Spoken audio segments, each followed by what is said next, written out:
And welcome to the Midday Show. I am Jeff Everett. He is Mark Messina. We are back. That week, most weekends fly by. That one felt long to me. Did it feel long to you? No? No. Okay. I had a busy Saturday. Okay. Most of the time it flies by for me. This one, though, Friday feels like 2 weeks ago. I can't explain it to you. No, you know what? Friday feels cold to me because I sat through a football game. Is that what it was? I was cold. And I was bundled. Like, I dressed for it. And it's still, I am not as tough as I used to be. There's no doubt about that. 50s changed you. And not that before I was super tough to begin with, but it is getting worse. We got some interesting stuff today. We're going to talk about. Notice, by the way, I want this to go not for people not to miss this point. Dallas played like garbage yesterday, and here we are right at noon. You're ready to go. You want to get on and make fun of me right away. Not at all. That's not true. My way of enjoying the Dallas Cowboys shellacking yesterday. I don't know. Defense played great. The way I'm going to enjoy that was I don't have to talk about it today. So I could not wait to get on. I appreciate that. And just not talk about the Dallas Cowboys. It was rough. I was excited for that. We're going to talk about, there's some studies coming out about why younger generations, I think they are more pessimistic than generations before going through their 20s. Pessimistic or realistic? That's true. We'll talk about, it's a great question. I think it's worth talking about. We have a cute story about a couple that got married through Zoom. This is not a cute story. This is a crazy story. We're going to talk about, I think it's cute. I think it's a crazy story involving crazy people. I think it's a new age love. I think it's cute. We're going to talk about that. We also want to touch on the American Music Awards because I think it kind of tells us where we are from a pop culture music side of things. And I am so in touch with modern music. I am your guy. I am your Casey Kasem, your Dick Clark. Do you even know who those guys are? Do you know Casey Kasem? I absolutely know who Casey Kasem is. Yeah. All right. I'm excited to talk to you about it because I have some real questions about, I don't even know how to explain it. I have questions about what does someone like you, what do you even do when music has just, I don't think listen to the good stuff that came out 40 years ago. I don't think music has passed you by, but the genres are bending in a way that the genres don't align with what you think the genres are. Is that a fair way to put it? Music has changed and now it sucks. Okay, so we're going to dive into. By the way, I don't need to digress. You know, Casey Kasem was a voice actor. Did a lot of cartoon stuff, and he did much more than just. Well, he wasn't Scooby-Doo, but didn't he do voices for Scooby-Doo? He might have. Okay. He was very he did a lot more than just American Top 40. I said Casey Keenum, and I think he was a quarterback. Case Keenum is a quarterback. Okay, yeah, Casey Kasem. What's his name? Casey Kasem. He also did. Wasn't he Grease? No, am I getting that mixed up with somebody else? Oh no, wasn't that Frankie Valli? Yes. Okay, you are correct. I'm showing my age by messing that one up. You wanted to tell a story possibly about going to Susquehanna, and I actually think it's an interesting one. You took your daughter this weekend to Susquehanna to visit. Yes. And you found out how much you are really worth. Well, she got her financial aid thing. The running joke, I'll give you the 30-second background. The running joke, my oldest daughter's at Pitt. That's why sometimes I wear Pitt stuff, not because I was ever a Pitt fan, but when you pay that much money, you become a fan. Sure. My second daughter's a senior, and I've always told my kids, like, don't even bother applying to Susquehanna because we only take the best of the best and you won't get in. So my daughter applied just so she could basically tell me to shut up that she did get in. Okay. And then she got a financial aid package from them. Okay. And it's a very good financial aid package and whatever. And as it went down through, she got money because of me, because I'm a graduate there and she is a legacy. Okay. So I don't even know what the school costs. The sticker price is $70,000 a year before all the grants and stuff. I'm worth $1,000. Okay. And you know the percentage. What is the actual percentage? It's 1 point, what is 70? It's like 1 point. It'd be like a coupon for 1.2% off. Okay. And I think of all the insults and disparaging comments I have made about every other college in America. Right. Like if somebody went to Harvard, I would tell them that's unfortunate. You know, like my brother went to Stanford, I tell him it's just a jock school. And my SU is better than your SU. Sure. And I I have done, and I'm only worth $1,000. They're certainly not, they are not paying you back for the walking billboard that you have been for the Crusade. That I have tried to be. Yes. No, you are not being compensated. I have carried the torch and I have spit on everybody else's torch. And and I'm worth $1,000 a year. So this is, now she's not even going to go there anyway. So I had brought up to you, they're actually getting rid of the legacy stuff at Ivy League schools. So you no longer are going to get accepted or get a discount just because of your legacy. Now, how that will work as far as like admissions and boards, and I'm sure there will still be ways through the pipeline. It just will not be as paper trailed or as blatant as it has been in the past. So the legacy side of it is true. I'm shocked it's only 1.2%. I thought a legacy at a school that accepts it would be worth more. I would have thought so too. But I think with all these schools, I'd heard this about one of the Ivy League schools. I'm guessing it was Harvard, but I'm just guessing that they have so much endowment money that they would not have to charge anybody. Like if you got in, you could come for free. And they also know then that, or they assume that these people would then reimburse and they would donate later. But even if they didn't, they have so much endowment money that just churning off the interest. So a lot of these schools, it just depends what they have in the bank and, you know, how much they can give in aid and things like that. And how they want to play it. Yeah. So it comes down to. But anyway, they wanted to play me for $1,000. It's almost, I almost feel like, I mean, I know $1,000 is $1,000. I almost wish they had no policy instead of like saying, here, take your worth. Like, it's like they threw a quarter at me. Here. Okay. Go. I feel insulted. And you think you're worth more. I think I'm worth more, but I don't think she's going to go there anyway because I think it's too close to home. But this is, so the cost of college, I don't want to, like, we don't have to like deep dive into this, but right now in the year of 2021, they put out the numbers for 2020 to 2021 academic year. The average price of tuition and fees at private colleges, do you want to make a guess? This is annual. Tuition and fees, I would say 75. So semester 37.6. So times 2. 75.2. Yes. That is the average. Now here, so I was off by $200. How's that? Yes. How is that? What do I win? Now that didn't surprise me. The price of private college did not surprise me. However, the cost for a public college for in-state residents, do you want to guess that? 20. 10 and 5. $10,500. Here's where it gets kind of crazy though. So over a year, it would have been 21. Oh, per semester. Okay. Yes. Oh, so look at me. It would have been 21,000. You're crushing. I'm good at this game. This is the one that like floored me. Public colleges, out of state resident.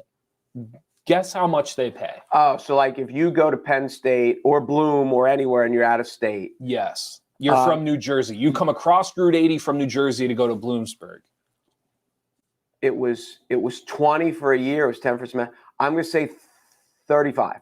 It is per semester $27,000. Oh, geez. So it's 55. So your public education, and listen, I'm not here. I have a public school degree. Right. Like I'm not saying one's better than the other. However, the stigma, right? What typically goes behind it, your public school education, if you go out of state, is practically the cost of a private school education.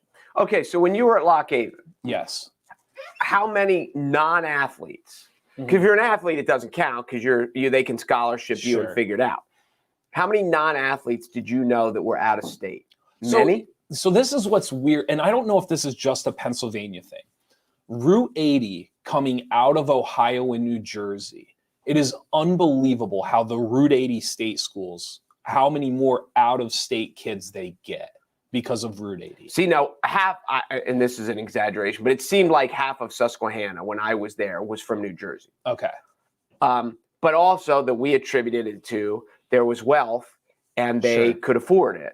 And it just seems to me like there are way more colleges in Pennsylvania than in New Jersey. There's way more colleges in Pennsylvania than most of the country. I believe it. The higher education in the state of Pennsylvania is like, I don't want to say it's out of control, but it is unbelievable what a part of the system it is. I believe that. It really is. So that the public school out of state is absolutely mind-blowing to me. I like now. But you know what's neat? At a What's public school out of state, I'm only worth $1,000 less than I am at Susquehanna. That's true. You actually might be worth more. I might be worth more. You could be, depending on how they decide to do it. It hurt bad. Depending on how they decide to do it. Let's go into this one. Multiple sources. I brought this up to you. So there is a major study was done of 10,000 people of younger generations. The average age was between 16 and 24. Obviously, They asked some kids younger than 16. They asked some people older than 24. But that 16 to 24 range was the meat of the study. And what they found over 10 different countries all over the world, what they essentially found was that it is unbelievably pessimistic. When they talk about the future, when they talk about society, when they talk about climate change, health, all these different things, there's not a lot of optimism. And so what I had said to you was, that surprised me, because everybody that I knew in my experience, most of the time, people in their 20s, there was, now you called it, I called it optimism, because like there's always tomorrow. You called it procrastination. Realism. Oh, yes, that. You called it procrastination, which made me laugh, and I had to think about it a little bit. But I always viewed it as like this optimism of like the sun will come up and we'll try again tomorrow. And like I'm young enough that I can. And that is not the case in what they're finding right now in people in the age of 16 to 24. And I find that really fascinating. Yeah, I mean, the world is much more angry. At least it seems. Maybe we were oblivious then, because social media has just it has given younger people the chance to be way more in tune. Because when we were 14 years old, we didn't come home and watch the news. Correct. But now through things like TikTok, which has become a real voice in the world, and kids are on TikTok all the time. So in a way, they're much more educated and much more connected to what's going on around them. And just the world is so much angrier. And as long as society, and there's such a segment of society that thinks that yelling at the other side, telling them how stupid they are and how, that they have messed up the world and my way's great and your way's better. And if we just yell louder and louder, that they'll come around. And it's still shocking to me that people don't realize that doesn't work. Yeah. And the more one side tells the other side, we're 100% right and you're 100% stupid, it's just going to get worse. And I can understand why there's pessimism in it. Like, when you look at what happened at the last election, if you saw that at 14 years old or 16 years old or 18 years old, and you're like, well, where do we go from here? What would your outlook be? I'm going to here's some numbers, and then you can tell me, is this kind of like whiny, emo, like just kind of like stop your crying? Or do you think that they actually have the 10,000? I don't want to call them kids, because some of these people are in their mid-20s. But do some of these people in the younger generation, do you feel like they have a point? 45% of 16 to 25-year-olds said climate-related anxiety and distress is affecting their daily lives and ability to function normally. 60%.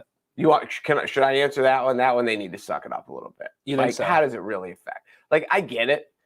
Whenever I see anything about the plastics floating in the ocean, but it doesn't affect our life tomorrow. I think there are certain nations where what you're saying is 100% true. I think most people, I would argue probably most people in the US that took this survey probably aren't affected on a day-to-day way. Now, long-term, it certainly could, but on a day-to-day basis, it probably isn't affecting them yet. However, some of the countries in this were Australia, India, I'm blanking on some of the other ones, where I could see how their day-to-day is truly affected. That's fair. Through certain aspects of. So I'm not, again, that's why I wanted to ask you these questions, because I think they're fair ones to ask. 60% of the 10,000 young people surveyed, they went on to say that their stress was attributed to their national governments, saying that they felt that they were betrayed or will be betrayed by their national governments. Yeah, nobody trusts government. 60% is high. You don't think so? I'm actually surprised it's not. Do you think higher. it was 60% when you were 25? Do you think when you think about 60%'s high? I think we thought there was always corruption, but not like this. Okay. So that was 60%. The other one, they asked a statement question to the 10,000 people. And the question was, did they believe that the future was going to be frightening, or did they believe that the future was going to be exciting? Over 75% of the people between the age of 16 and 25 said that they believe the future will be frightening, not exciting. Now, my first comment was, can it be both? Secondly, yes. But no, I get that. I can understand why. How would you have answered it? When I was 25, I would have said exciting. So now, my circumstances are very, very different, and I realize I'm unbelievably fortunate.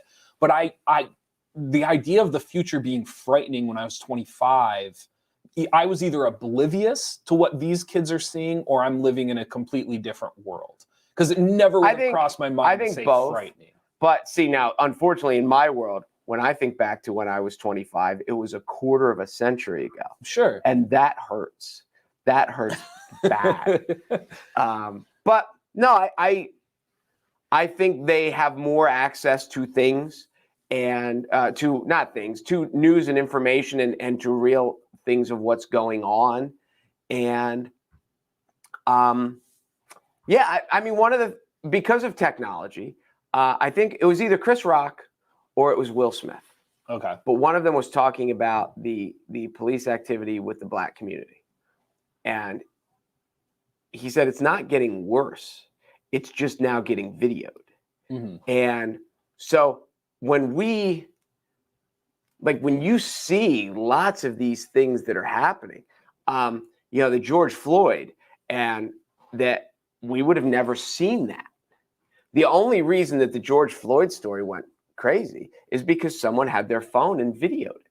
Mm-hmm. If it would have just happened and, there would be no story. So I think we were actually talking. Did you see the SUV that went through the crowd? I read about it, but I didn't see it. And it was, so last night, at one point I leaned over to Hannah and I actually said, oh my gosh, I always say my girlfriend. I leaned over to my girlfriend, and at one point, like I'm going through and I'm showing her. And I said, it is crazy because this would have been something I would have found out 18 hours later on the evening news, or I would have seen in the paper. Now, like, I'm laying in bed before bed and I'm just watching this SUV go through this Christmas parade.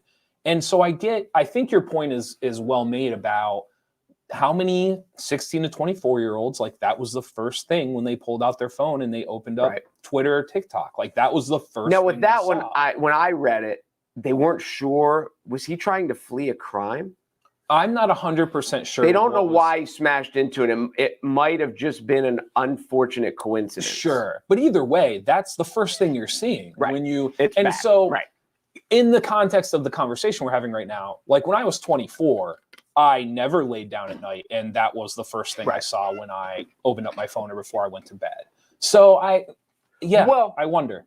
And they've always said in the news, if it bleeds, it leads. But and that's because that's what gets, even in the old days of whether it was newspapers or television news or whatever. Mm-hmm. But one of the ways the world has changed, when I grew up watching football, the NFL Today on CBS with Brent Musburger and Irv Cross and Jimmy the Greek Schneider and the lady that was Miss America, and then she was on, and I can't think of her name, but now it's going to bother me. But anyway, they used to tell stories about, before this, they would get a story on Wednesday, and they could sit on it until pre-game show Sunday at 12:30. Yeah. And now they're like, well, if something happens on Wednesday, it's out 5 minutes later. Right. And it just shows how different, life was. And that was during our lifetime. And it was, when I was a kid. So, but until the internet came, and I was just thinking about this when I toured my daughter around Susquehanna, this is how quickly the world has changed. When the library was open, we got to go in the library, mm-hmm. and she's just like, how different is it? And I was like, oh my God, there were 2 computer labs on campus. There was one in the basement of the nerdy science math hall. It was mostly math computer. And there was one in the basement of the library. Mm-hmm. And it's like the one in the basement of the library was open 24/7. There was a side entrance from the outside. There were bathrooms and tables and computer labs, and you could go in whenever you wanted. Sure. Now there's obviously monitors everywhere. because, and even back then, I can remember my buddy had a professor who did everything through email. Okay. And I was like, what a pain in the ass that guy is, who wants you, because I had never, and we had, Sure. I was probably at Susquehanna a year and had an email account and never used it. Right. Because it wasn't part of my life. And it was this technological, and I'm always, for me with technology, like you dive into it and you're like, I can figure it out. And then Jerry's like that too, that I'm not. I'm like, I can't do this. So I had email for a year and never used it. But that's how much the world has changed for these kids that go to college. Yeah, no, it's crazy. So I don't know. I always find the gap. I'm now getting to the age where I can look at people younger than me and see a difference. And that is, anything like that fascinates me now, because it's new for me. I've never been able to really do that before. So when I saw that study, it kind of struck a key with me, and I wanted to talk about it.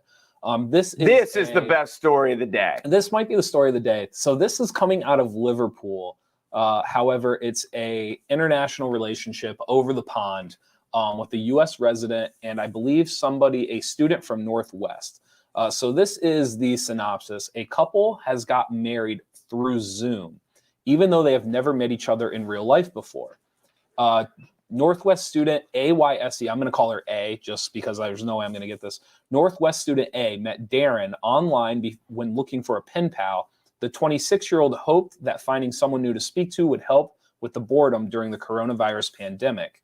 After becoming an official item, the couple continued to share weekly date nights, video calls, and ordering each other takeaway food as a surprise each week.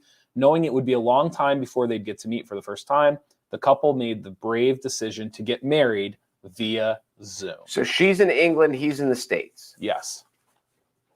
Insane. You think it's insane? I think it's insane. You don't think it's a digital love story for eternity and all of time? Really? I think it is a sign of insanity. I don't. Okay, let's go to the stats that you had read, because they asked people, could you do all those? I think those are fascinating. So the poll that they had asked, almost 29,000 people responded to the poll. So this is big. This is a good sample size. It's saying 100 people at the mall. So Liverpool Echo asked, could you get married without physically meeting the other person? Which is essentially what this story is about. 84% said no. No, let me rephrase that. 84% said hell no. No, I think 84% said no, but the 84% isn't what's interesting. Correct. What's interesting is the other 16%. 5% said yes, which you're always going to have. Liars. You think so? Yes. Those are the bleeding heart romantics who watch Twilight and think you can really fall in love with a vampire and everything will be fine. You also have to remember too, because I agree with you, there is an aspect where for some people, the physical side of the relationship is not either A, the most important part, or B, it actually can bring anxiety with it more so than comfort, because they either lack self-confidence or they've been abused before, so there is this whole other side that's fair. of it. I'll give you that. I hadn't thought of it that way. There is this whole other side of it that let's put it this way. I'm not surprised 5% voted yes. That doesn't surprise me at all. Now that you put it that way, I can see it more. Yeah. I really can. Okay, so the other 11%ish, 6.3%. So this was the second highest answer. As long as we met soon after, was almost 7%. So they would be willing to engage in the relationship digitally, but then once they decided to get married, so it would almost be like a blind marriage, I guess, or a set up marriage. There's a specific arranged word. Thank you. An arranged. Essentially, it would be an arranged marriage. Yeah. Now and I will say this: as much as this, to me, this doesn't sound as crazy, because you can see the person. If you're physically attracted, it's not blind. You're not just texting. They did it through Zoom. So you can hear them, you can see them, you get their sense of humor. You can, it is, You Okay. can really, you know them in a two-dimensional world, Right. but there aren't really that many surprises. Correct. All right. So this is the last one, and this is the one I think that is the most unique. 5% said yes, as long as we never met. Meaning, Yes. So it has to stay in this world. You kept the relationship in the digital world. There was never any physical aspect of the relationship. Now, you surprised me because you said that sounds more like a business deal to you than a marriage. Yes, that is a psychological, deep dive that is above my pay grade, because I cannot understand, other than purely for business purposes, if there's a financial something or other. But even then, if, like with this dude and this girl, the guy's in the States, the girl is in England, and for them to be like, hey, we'll get married, we have this insurance and we have this, and there's the benefits of the legal benefits of marriage. But to put it, as long as we never meet, it would be like she calls up and says, hey, I just got a job in Chicago. You're like, we can do. And he's like, whoa, no, I don't like that. I like you when you're 5,000 miles away. That is the part that, as long as we never meet, and because then, like, these are the places my head is going. Then you have this friend who's a friend. Sure.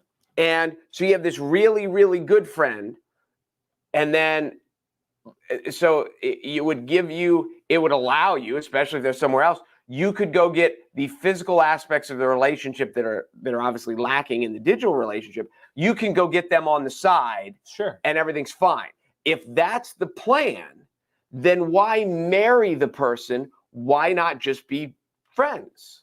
I understand what you are saying. I think I can't say for sure what these 5% are thinking. I would argue, if I'm playing devil's advocate and I'm defending the 5%, right, I would argue that there's probably an emotional relationship there that you're either afraid of losing, right? Like, you value it so much that to not lock it down or tie it up emotionally distraughts you, right? Like, you're worried to lose it. The other aspect that I thought about this was, there is kind of like a therapist relationship side to that, where your mental well-being could be better off. Like, people, don't get me wrong, I'm sure people have messed around with their therapist before. However, there is a side to this where... Have you? No, I have not. There is a side to this that you're kind of getting the therapist on steroids, right? Like, your mental health, the ability to know at the end of every day, you have someone to talk to without the anxiety or the hassle of a romantic physical relationship. And am I enough? Am I not enough? Is it getting old? Is it not getting old? And to just have that mental aspect of it, maybe 5% of people, that's right up there. So the aspect then, and again, the two questions that I have with that, and I understand everything you're saying. Do they feel like they have to lock down the marriage because they're afraid that if they don't, this other person is going to delve into that same relationship with someone else? I would argue that's a fear would be a big part of it. To answer your question. And I kind of get that too. But then, if that's the stance, why so adamant that we never meet in person? So this is another part of this, and I just thought of this as you were talking, because it's a great question. Catfishing is real.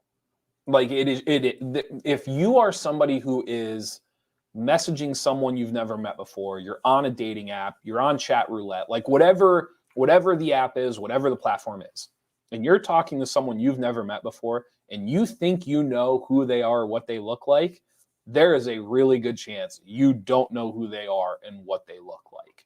And so if you are if catfishing is your thing, this is ideal. This is perfect.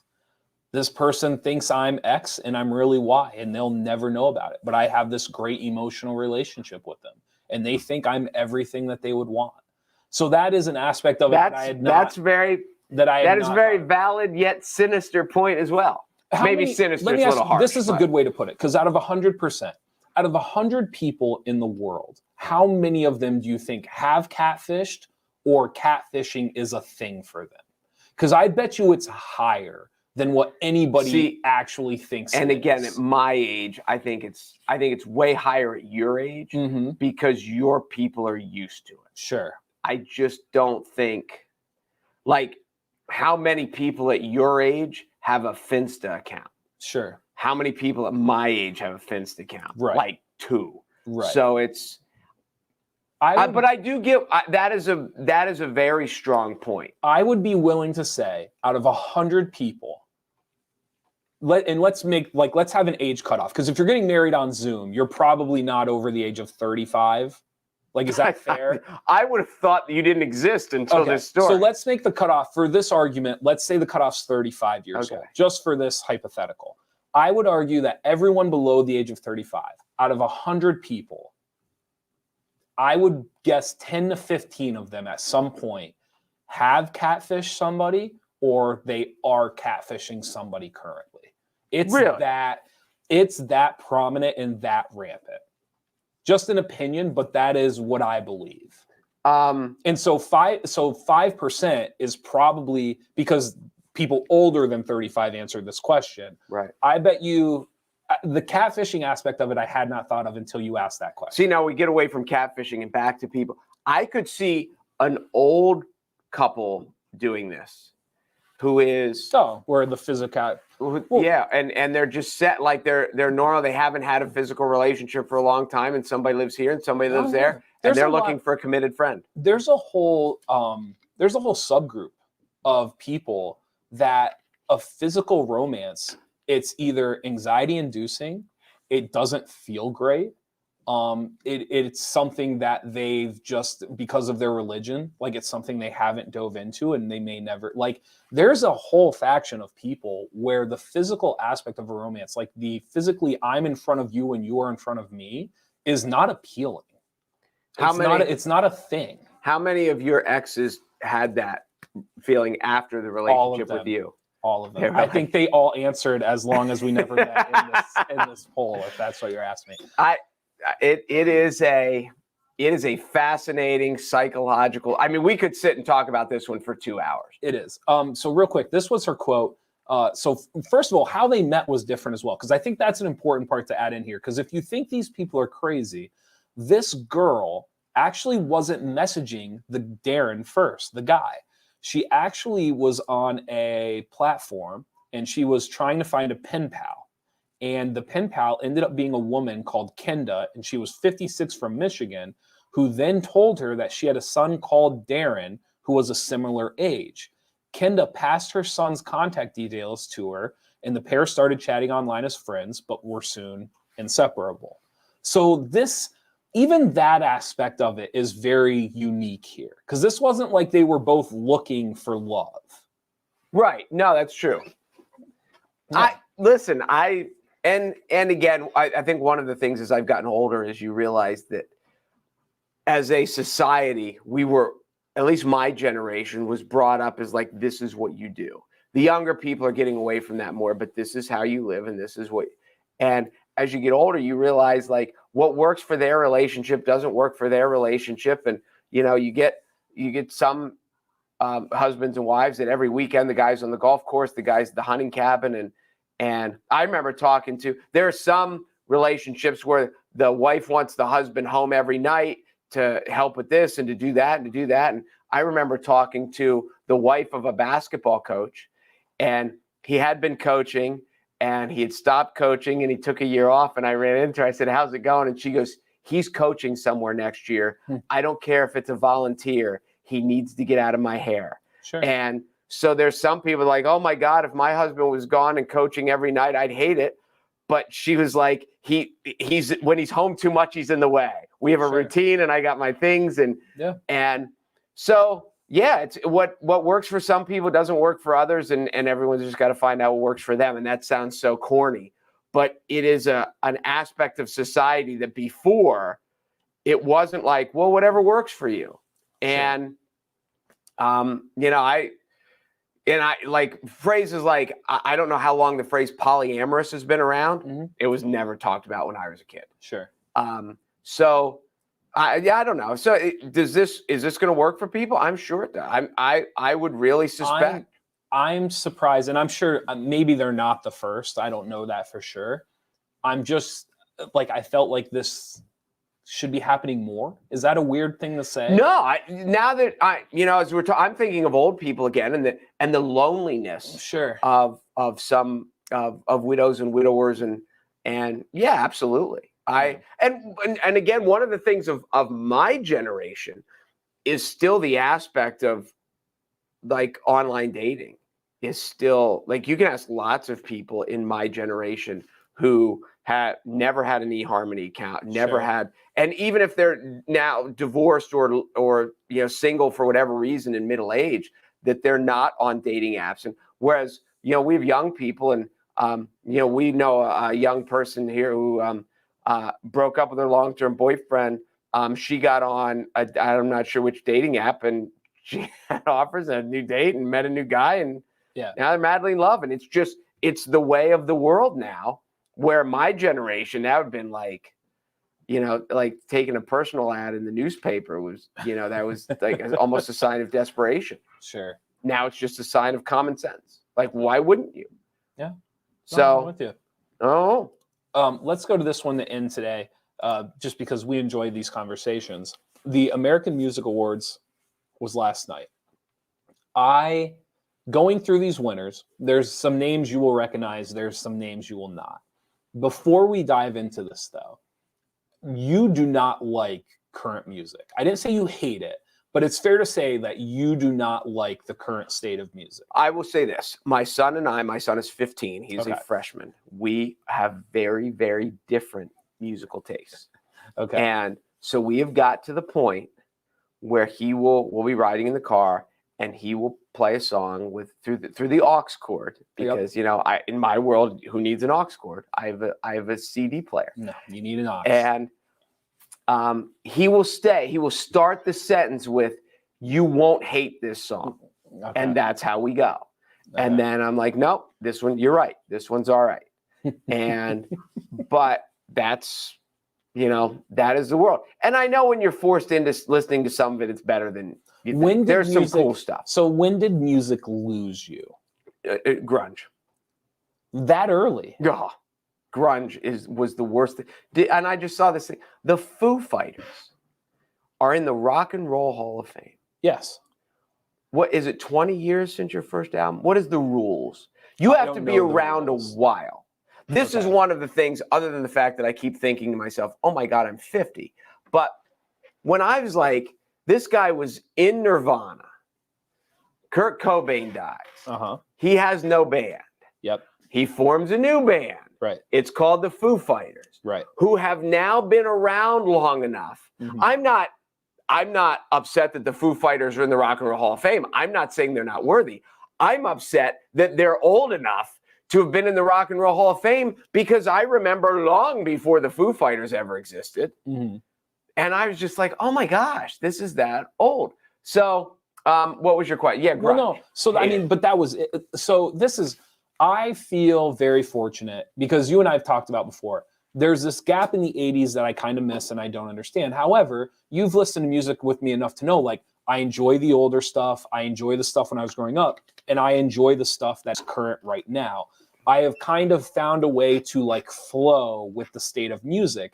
And I feel like there are two parties of people right now. You are either somebody who kind of just rides the wave of the current state, or you are somebody that like, this is when music made sense to me, and it was from here to here, and everything else is just noise. Well, there's a couple interesting theories about this, and this is, God, we've done a whole psychological show today. So my thoughts are these. Number one, with your ability to flow with music.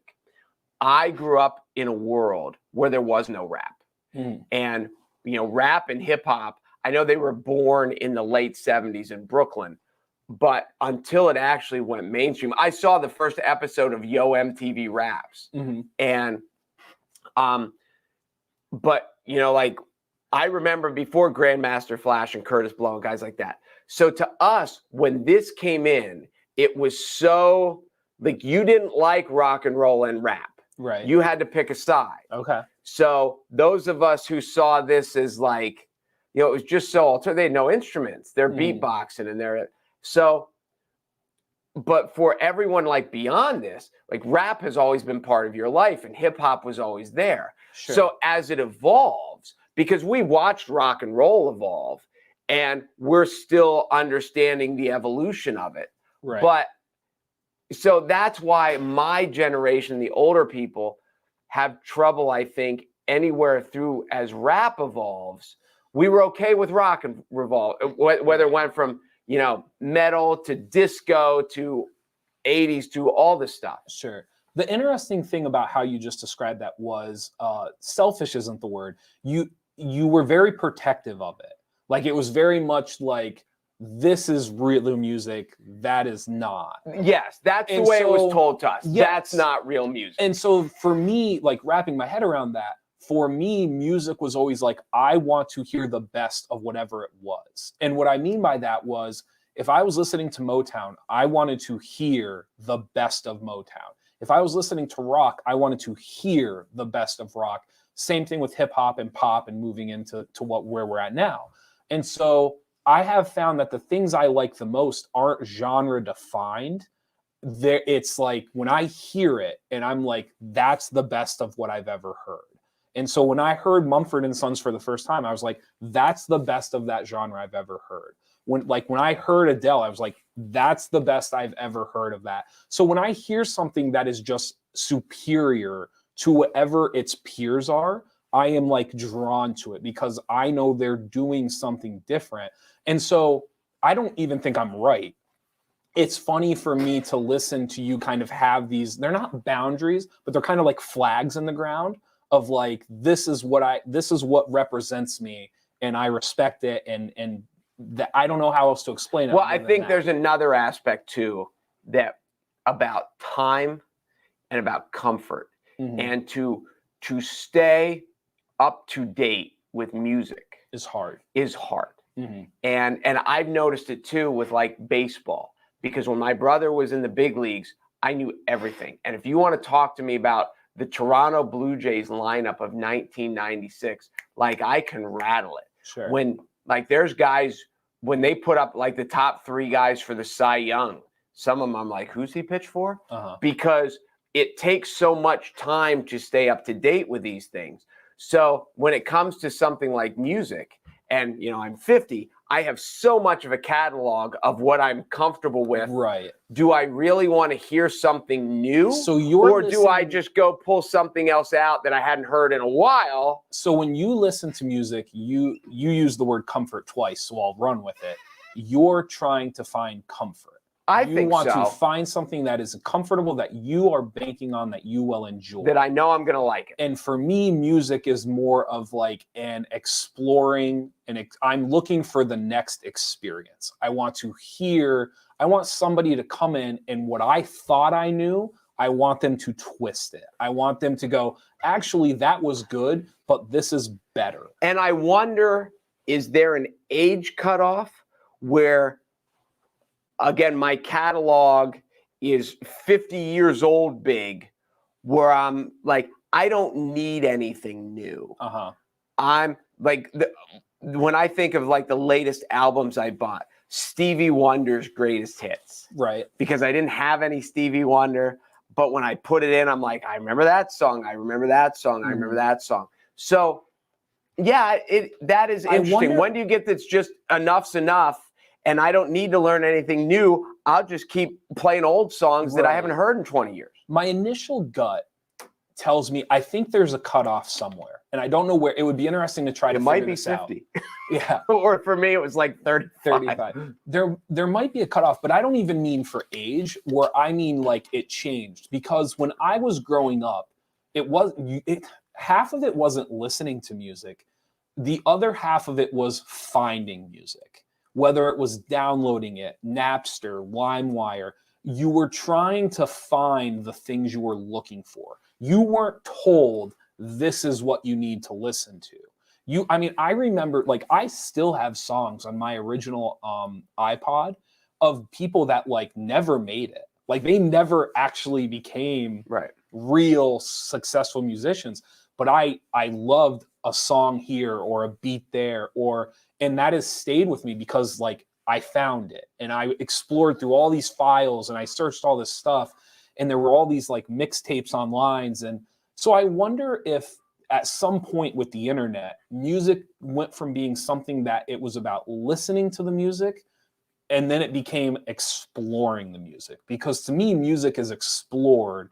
And I know for you, like it is very much something that you cherish. Like you find it, you hold on to it, and you cherish it. And for me, it's like, no, like you explore it, you enjoy it, and then you move on from it. And then you're trying to find. So I wonder I wonder if that internet phase like shifted that for people. That is a very interesting take. Because did you ever have to like explore for music? Like, was that ever a thing? I mean, we watched MTV. Yeah. And that's when the new videos came out. And it was put in front of you. And like it was right like there. here. It was like here it is. I wonder if that's what it was then. I bet you there's a clear cutoff between like late MTV where people still had like territorial like flag in the ground, and then internet shift away from MTV where now it's a free for all. You're exploring, you're trying to find stuff. I bet you there's a clear line in the sand there. Maybe. I bet you there is. So the American Music Awards, the winners of last night, if you don't know who BTS is, you've never heard of BTS. I might have heard of them, but I didn't know. I did think when you said it, I thought they were foreign. That was the end of my knowledge. So they are K-pop. So they're Korean. The best way I have explained this to other people, think of like the Spice Girls, but it's like on crack. Like it's like all the things of Spice Girls exaggerated. So there's more members of the band. So they're even hotter? Yes. So there's more members of the band. They do more things. Some of them rap, some of them sing, some falsetto. Like it's all across the board, and they're all different. They all have like their niches. Just so the Spice are like Sporty Spice, Posh Spice. Right. It's like that where they all have their thing. And if you ever look at a picture of them, they all have different hairstyles. One always wears shades. One always has a popped collar. They all kind of have their thing. So it's like the girl boy band pop experience just jacked up to like level 10. If that made sense. Okay. So they are the artist of the year. They were the pop song of the year. And they won one other award that I can't think of the name of it right now. Butter was the favorite pop song. Sing it to me. I cannot. There's so many different parts to it. That's the other part. Sing me one part.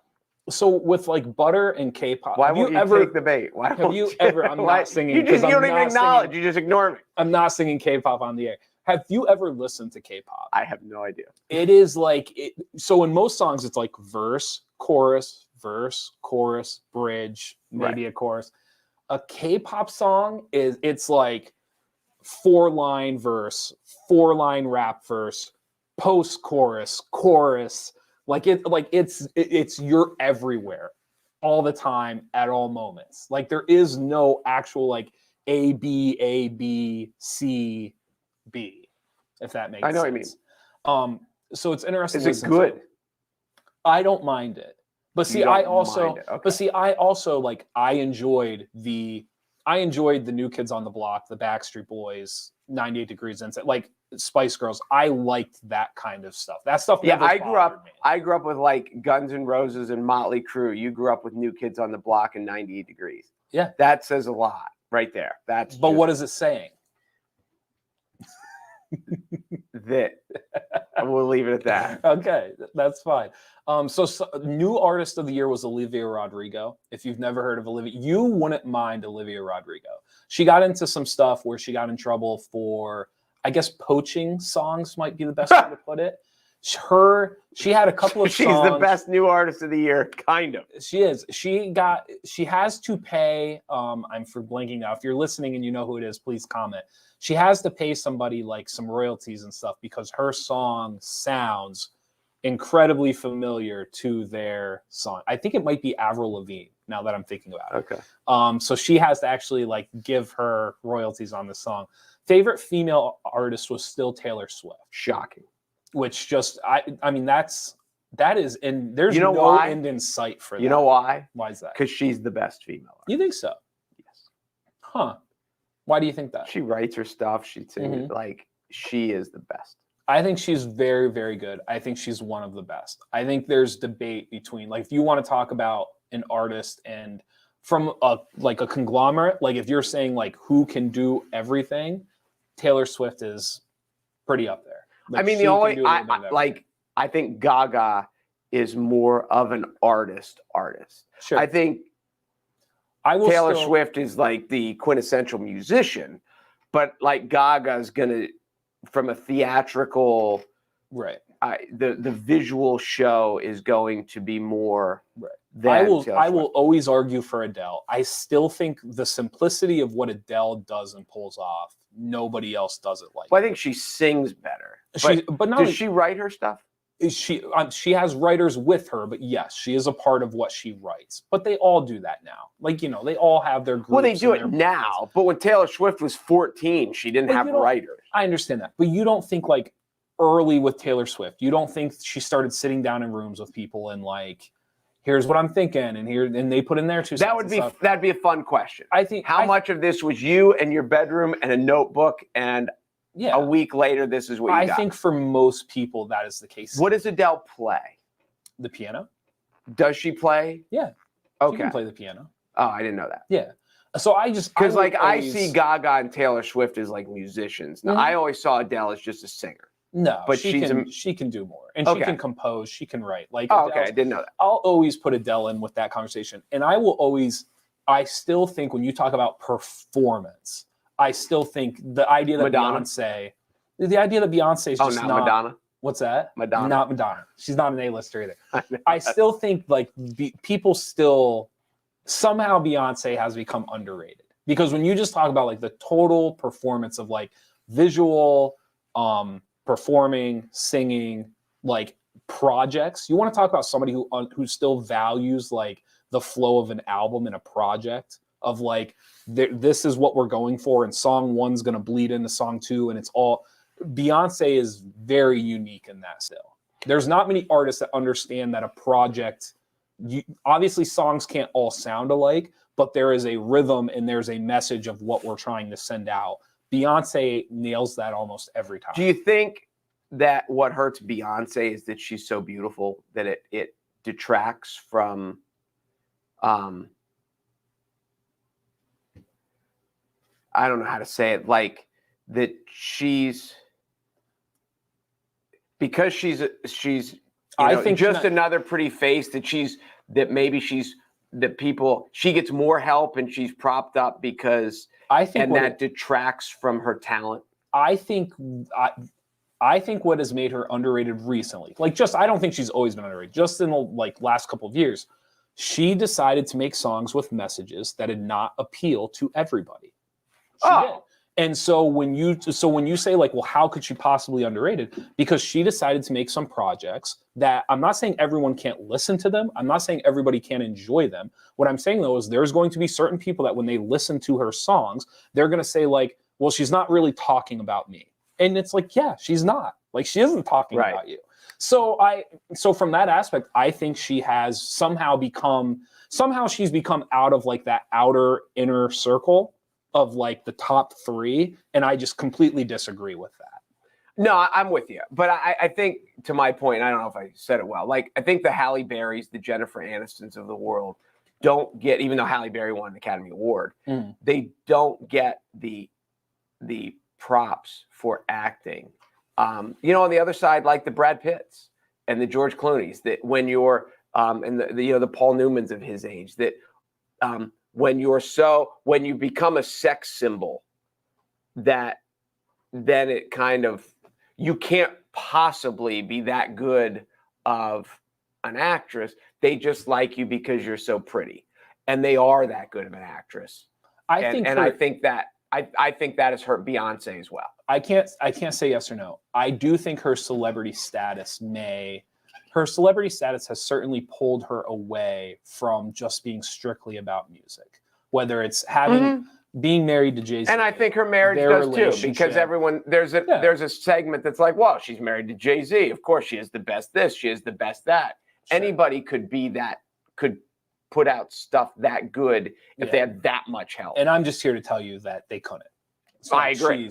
I agree. She's different. There were two things I wanted to, actually one that I definitely wanted you to, just to get your reaction on. The rock artist of the year. Favorite rock artist was Machine Gun Kelly. See, I love Machine Gun Kelly's name, and I've heard the name before. I thought Machine Gun Kelly was a rapper, and I could not name a Machine Gun Kelly song. At least I don't think so. And this is another aspect where my kids go, oh, yes, you could. But off the top of my head, I could not. You eventually could. I think it's not him winning rock artist. One of two things has to happen. Either they don't know what rock is anymore. And by they, I just mean like the public. Like, I just don't know if the public actually can define what rock is. And that's okay. Like, for me personally, I have no issue with Machine Gun Kelly being rock. I just don't know if everyone else is aware of that. No, I know what you mean. I don't know if the average rock fan is aware that that is now what the public conveniently calls rock.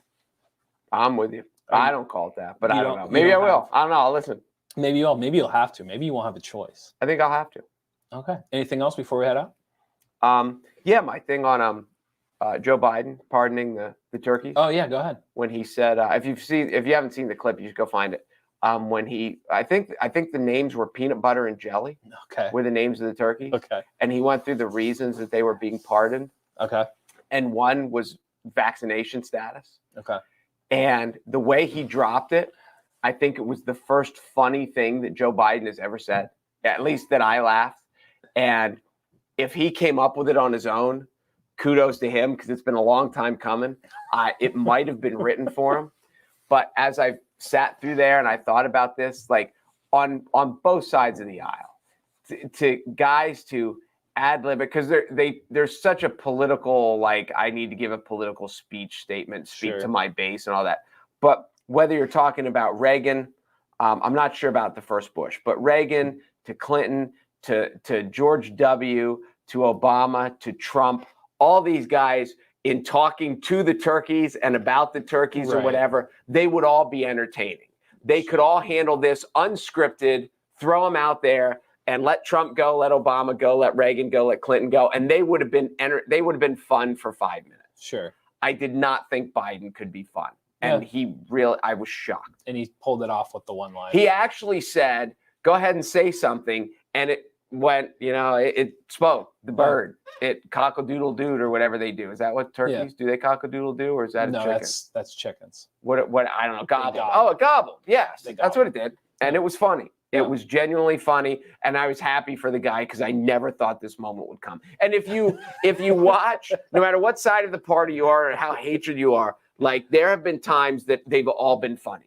Trump's been funny. Obama was funny. Bush was funny. Clinton was funny. Sure. I don't remember the first Bush being funny. I'm sure Jimmy Carter was never funny. I'm sure Nixon was never intentionally funny. But in the modern era, these guys could have yucked it up, and I didn't think Joe could, and he did. You just remember that they're a person. For that moment, I thought he nailed it. For that moment, like I would argue every president has had that point in time where no matter how much you disagree or what's happening, the turkey pardon is a moment where you just kind of remember, like, oh yeah, like they have kids, like they have families, like they have a Thanksgiving dinner and they have inside jokes, and like they are people. And they all have kids who are standing in the background going, Dad, would you shut up already? Right. And they're like, no, I'm funny. And they're like, Dad, you're not funny. Yeah. So yeah, I was that was my turkey pardon takeaway. Yeah. That is a moment that all the presidents I think they're good at least the modern ones. And even Joe came through. Yeah, good stuff. Thank you guys for watching the Midday Show. Thank you to Weiss Markets. They're back. We're coming back with run up through Christmas. They've got this special where you can You get points. I don't know if you can get turkeys and I mean, one of the things that we should talk about here coming up is things that are going to be scarce because of, like, Christmas trees is a big one. Yep. They just don't have enough of them. The ones that are there, expensive as all get out. Yep. But yeah, Wise Market's coming back because it is obviously all around the region. You can get all your holiday stuff, and you can, build up the points, and you can cash those in, and you might not want to wait too long. Yeah, so you'll hear more from us and more from Wise Markets here as we move through the holiday season. And be sure to go to NorthcentralPa.com for all your local news. And there's been a lot lately. Yeah, there's been a lot of local news stuff. has been pumping stuff out. It has been. It comes and goes. There are times that we look around, they're like, nothing happened this week. Yeah. And then there are times that like 3 things are happening a day. Yep. Unfortunately, some of it's bad, which is, but yeah. All right. I'm Jeff Everett. He's Mark Messina, and we will see